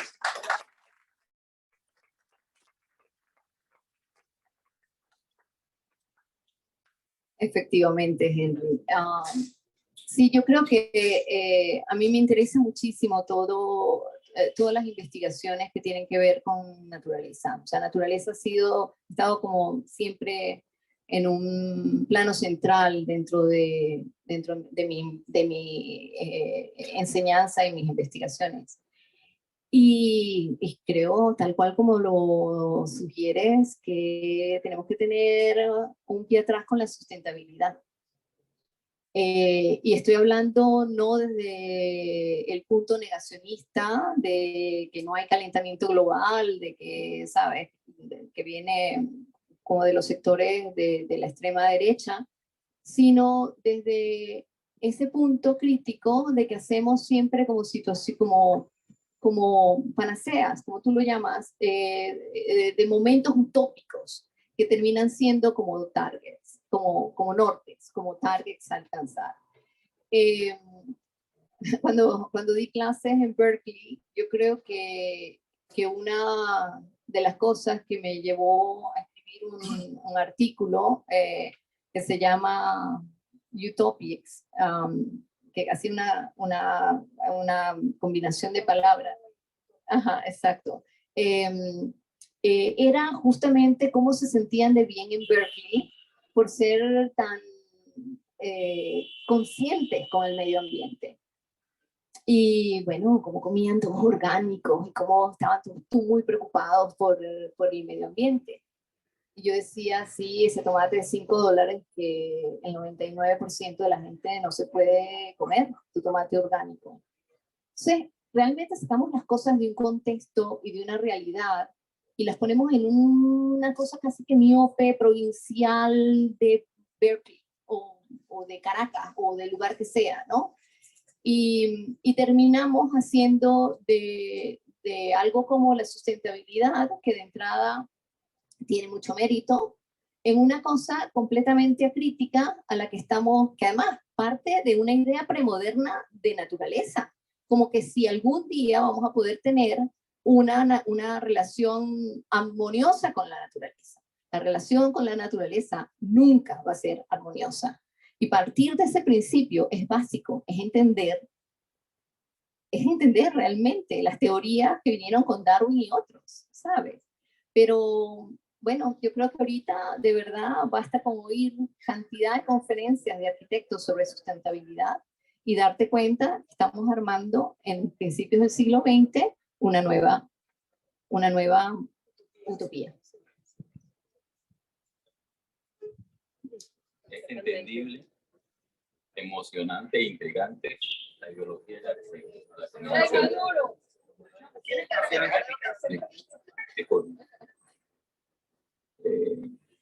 desde hace tiempo, antes de Corbusier en Francia, tenía profesores en Viena.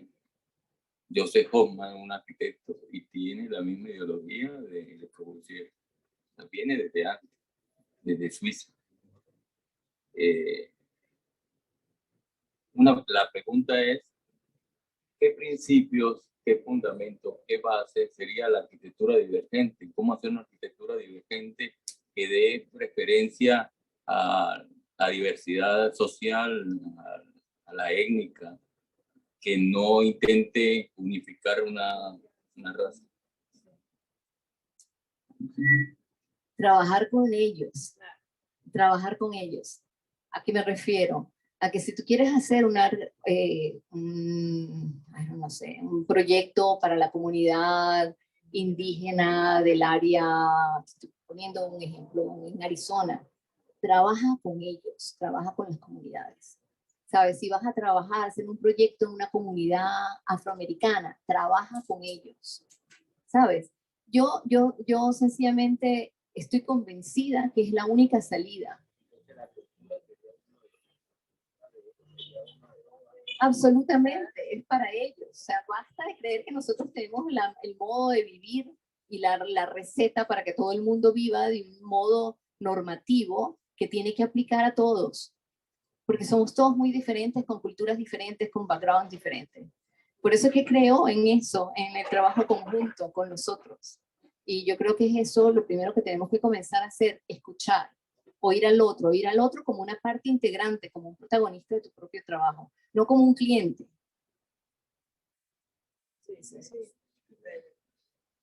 Felicidades, de verdad que estoy impactada cómo manejas el tema y cómo lo defiendes.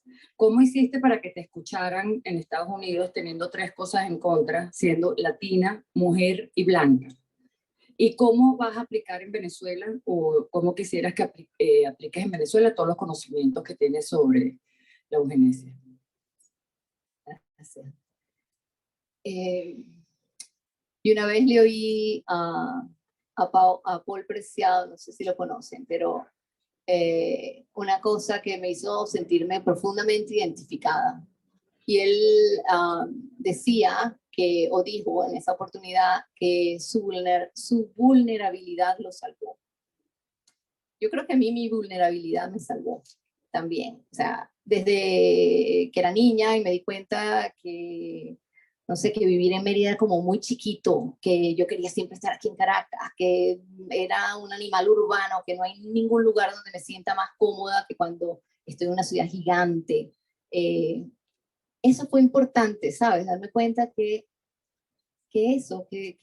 había una cosa dentro de mí que que no estoy, mira, esto nunca lo he dicho, no sé, estoy aquí pensando en voz alta, pero yo sentí eso de la vulnerabilidad me salva. Yo creo que a mí en Estados Unidos me salva mi acento, ¿sabes? Aprendí a hablar inglés ya grande. Cuando hablo sobre estos temas, de todas maneras, soy una extranjera, ¿no? Soy alguien que no soy como de allí, no soy nunca de allí. Entonces, yo creo que eso me permitió acceder a muchísimos espacios que tal vez si hubiera crecido allá, tal vez no se me hubieran permitido. No sé, a lo mejor sí, a lo mejor no, pero así lo siento. Estoy muy consciente de que soy, sabes, una mujer latina en los Estados Unidos y sencillamente, y que soy una mujer latina en los Estados Unidos que ha tenido la gran suerte de estudiar y trabajar en instituciones muy poderosas. Y eso me hace sentir una responsabilidad particular, que va desde ver cómo yo puedo pasar esos recursos a gente que no los tiene. Es decir, por ejemplo, no sé, ¿cómo podemos hacer para mejorar la situación de quienes han sido las víctimas de la segregación racial que creó la universidad para la que trabajo? Y de ver de qué manera yo puedo convencer a la universidad a la que trabajo a colaborar con Texas Southern University, que es la universidad, es una de las escuelas negras históricas de Houston. Y ahorita tuvimos una cosa muy linda en París.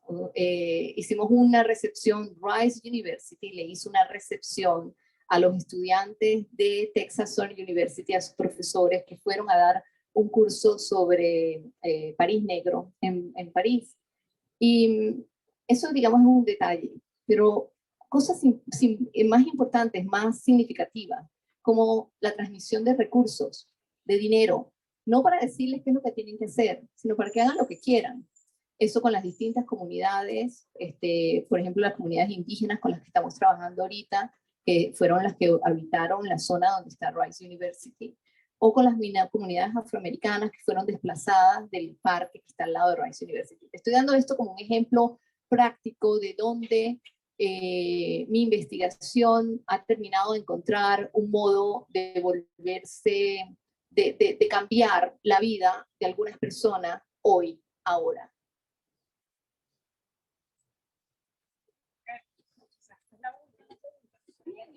Dale. Bueno, dos preguntas. Aló, no. Bueno, Fabiola, antes que nada, decirte lo feliz que me siento de que hayamos podido coincidir aquí en Caracas desde hace tanto tiempo, ¿eh? De caminos tan paralelos y con tantas cosas que contarnos. Feliz de escucharte, emocionadísima de tu investigación, me parece extraordinario. Interesantísimo todos los hilos que has logrado hilvanar en esa investigación. Muchas ganas de que conversemos más largamente sobre ello.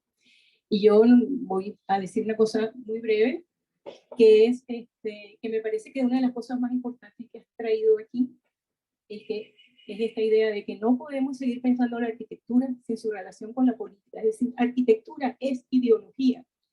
Y hablar críticamente de la arquitectura es entender esa dimensión ideológica de la arquitectura. Entonces, sobre eso, espero que tengamos el chance de seguir conversando aquí y felicitarte una vez más. Y también a Elisa y a los organizadores, Isa, de esta maravillosa charla. Gracias.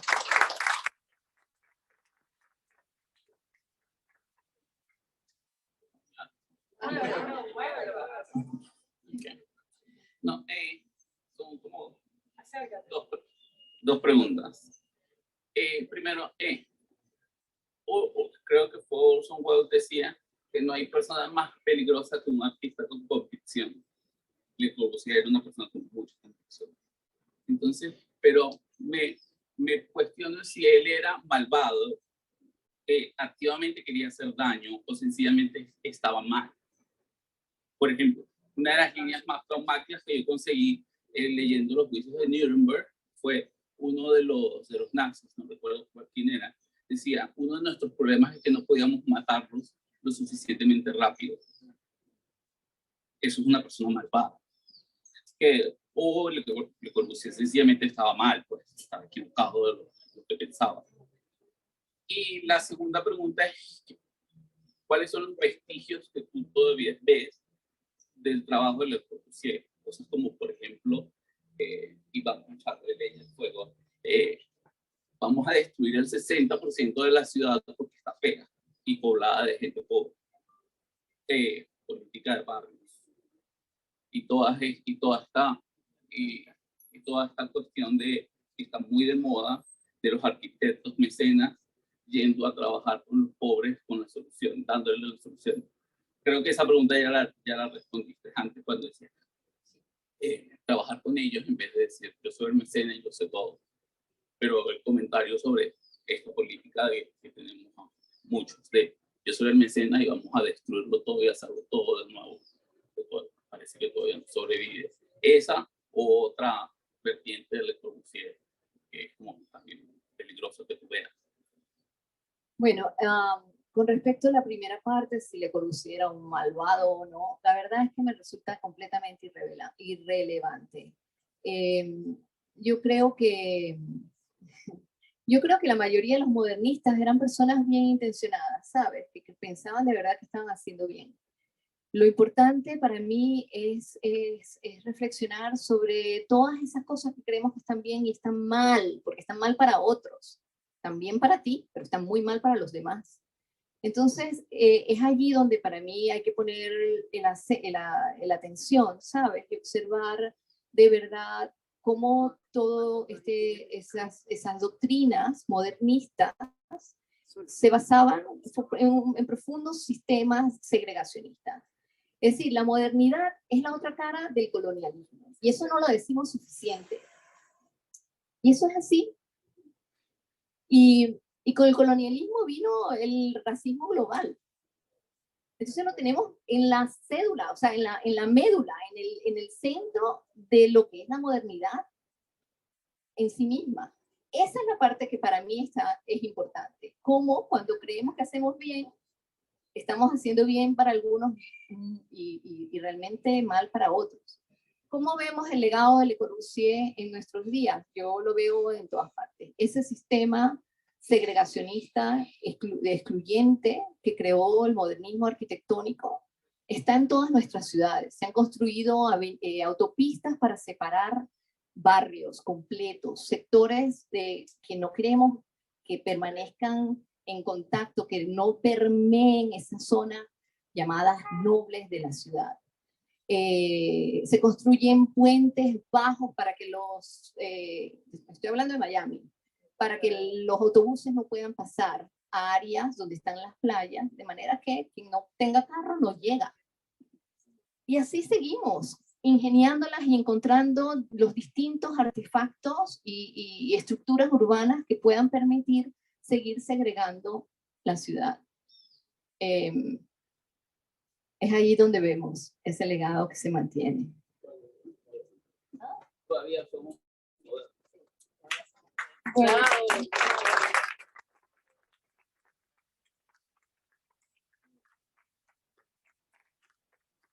No puedo dejar de añadirle a eso porque me lo pusieron muy facilita que reflexionemos también en cómo bienes raíces le dan valor a propiedades en base a su capacidad de excluir.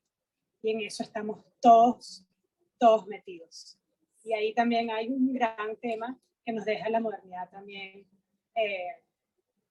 que no nos escapamos nadie. O sea, yo creo que es muy fácil muchas veces. En Venezuela la gente les gusta decir que nosotros aquí no tenemos problemas de exclusión o de racismo. Y reflexionen y mírense en serio a ver si realmente están conformes con esa característica que uno escucha una y otra vez y que la gente se levanta de decir sin cesar.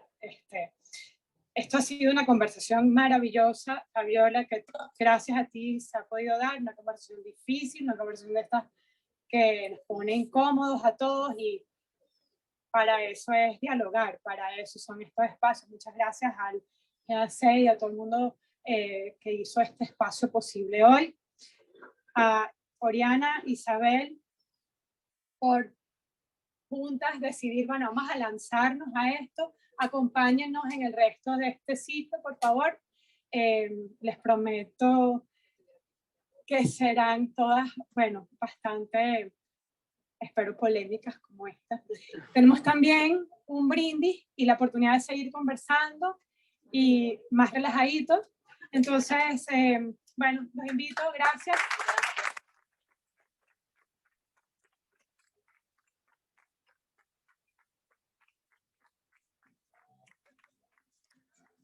Yo,